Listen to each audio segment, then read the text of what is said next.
Okay, so Frank Warren did this interview with Seconds Out where he was asked about the pay-per-view numbers for Fury versus Whyte.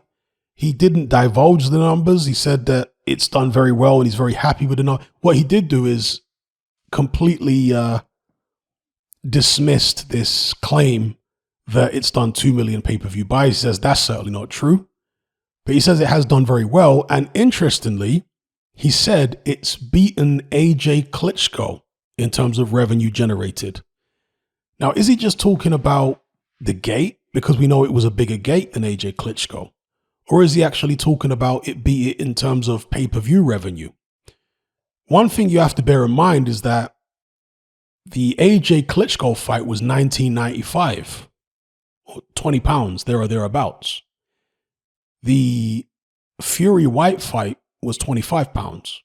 So in order to beat the AJ fight, the AJ Klitschko fight in terms of revenue, they don't necessarily have had to have sold more pay-per-views because the pay-per-view is more expensive.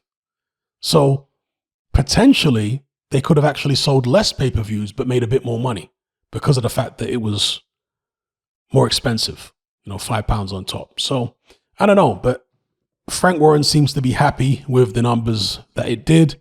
In the UK, they don't tend to release numbers anyway, because Eddie Hearn's saying that normally if a pay-per-view is done really well, the promoter or somebody will spill the beans and give you a rough estimate, give you a ballpark figure in terms of how many it sold.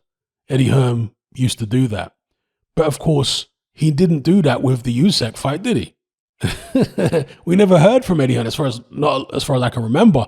We never heard from Eddie Hearn how many pay-per-view buys AJ Usyk did. I suspect it didn't do anywhere near as many as some of the AJ fights back in the days. So it's like I said after AJ lost to Ruiz first time, AJ will never be as big a star as he was when he was unbeaten again. Won't happen. I said that the Ruiz rematch will be intriguing to people because the first fight was so dramatic, people would be interested to see whether the second fight would be equally as dramatic. They weren't sure what was going to happen. But once that fight is out of the way and AJ boxed safety first in that fight, to me, that actually further damaged his appeal to the general public. I'm not saying it should. I'm not saying, I'm not making a credibility judgment on AJ, but I'm just talking about what fans want. Fans want a heavyweight to go in there and knock people out and look confident doing it. That's what they want. When AJ was no longer delivering that, the fans started to lose confidence in him. And most sports fans are casuals, they're fair weather fans. And many of them moved over to the Tyson Fury camp. It is what it is.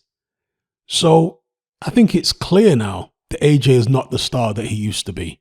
And the deterioration started from the Andy Ruiz fight once his bubble was initially burst, and even more so after that first Usyk fight. And people can say what they want, the fanboy, they can say what they want. Ask Eddie Hearn to show you the numbers for AJ's fights, and you'll see that they've been going downhill over the past few years. So anyway, back to the Tyson Fury Dillian Whyte fight and how well it did for Frank Warren and BT. One thing you have to consider, of course, is the fact that BT haven't been doing pay-per-views for that long. And a lot of it is going to come down to people just being too lazy because they think it's not as easy to buy a pay-per-view on BT as it is on Sky with the red button and all this kind of stuff. I don't know how it works. I haven't owned a TV in many, many years, but this is what some people say. And people have a familiarity with Sky's platform as far as doing box office and whatnot, which they don't necessarily have with BT. So all that does play a part. But I'm sure if, Frank Warren says the show made money and that's the main thing. And for the show to make money after they paid an enormous amount of money we don't know exactly what they paid to the fighters because it's possible that what Eddie Hearn said about the bid being manipulated could be true. That they'd actually agreed to pay Tyson Fury a certain figure and the bid was basically a fake bid. that they weren't really going to need $40 million to pay both fighters. They might only need $35 million or whatever the case may be. But they still paid out an enormous amount of money, I'm sure. Tyson Fury don't come for cheap, particularly not in his British homecoming. So they would have paid out an enormous amount of money to cover the purses, the promotion, etc. And Warren says they still made a profit. So they must have done pretty well. Obviously, you're going to make a certain amount of money from tickets, attendance, but the bulk of the money tends to come from pay-per-view. So they must have done pretty well. If any of you have got any information with regards to what numbers they actually did, then leave it in the comments below. Anyway, I'm going to leave it there. Hopefully you guys enjoyed the video, giving you some food for thought. Let me know what you think in the comments below. I'm out.